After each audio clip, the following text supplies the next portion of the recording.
Speak No Evil is a new Blumhouse horror movie directed by James Watkins. It is a remake of the 2022, I believe, Spanish film, and it's obviously starring James McAvoy. This trailer has been wreaking havoc on not only my life for the past, I gotta say, like 6 or 7, maybe even 8 months, and but every other moviegoer within that time period, because it is just played and played and played. It was, I feel like, every YouTube ad. It was at every showing I went to, no matter the genre, no matter the time of year, no matter the time of day, no matter the audience. They were always pushing this movie for whatever reason, and that trailer looked atrocious. It looked really bad.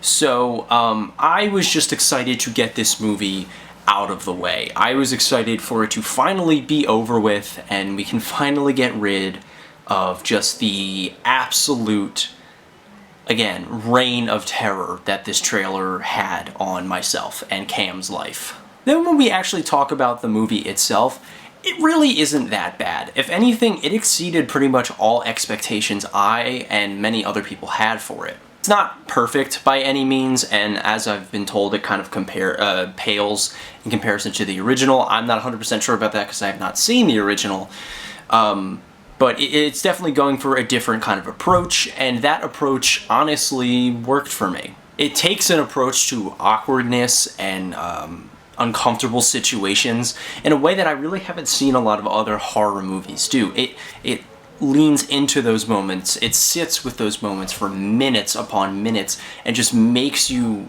live with these, the normal family's characters in these, uncomfortable situations.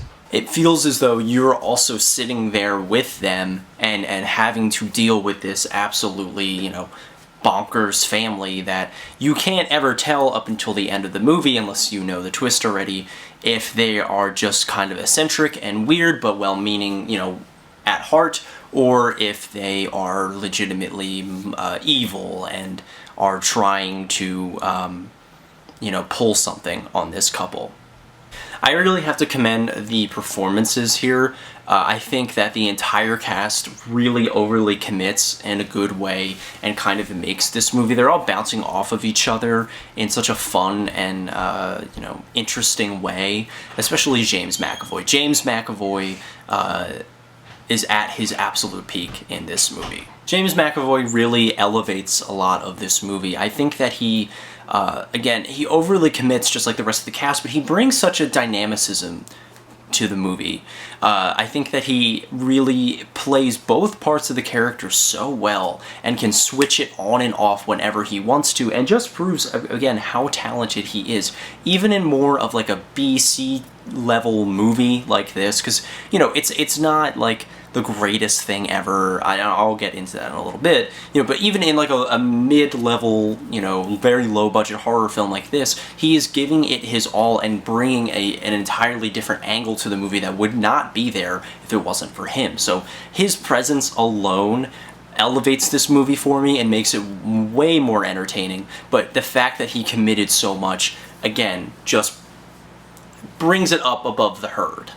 I thought the story was definitely well-paced throughout the first 2 acts. I liked how, again, they were towing the line between this couple being redeemable and, kind of sympathetic, and then also being really creepy and pushing boundaries that they're not supposed to be pushing, and you really kind of, where it's heading because of the trailer, which does suck. I don't like that they gave away the main twist of the film, but I think that it did a good job of concealing another element, which obviously I will not spoil here, that was pulled off pretty well. Where I think this movie falters is in its last act, because obviously you want it to be big and climactic and really give you a satisfying conclusion, and it was starting to do that, and then I feel like it just kind of hit a wall, and it got really overly corny, I guess. It was trying to be a bit too silly. I think it was kind of swinging for a home run, but only hit a double, if that makes sense. It only hits halfway, and it kind of undercuts the payoff for the rest of the movie. So yeah, this movie is way better than it has any right to be. It's not great, and if anything, it's pretty forgettable in places. Like, I don't have too much to say about it outside of James McAvoy's performance, and maybe some of the camera angles were actually pretty good, and I really liked the scenery. It was a nice plot. This was just a really good time at the movies. It's a very easy movie to watch. It's very easily digestible. I think that it's entertaining enough to turn your brain off for a couple of hours. It is, you know, it's a fun movie, and it's a fun time at the movie theater, and it's nothing more than that, and it doesn't have to be not anything more than that.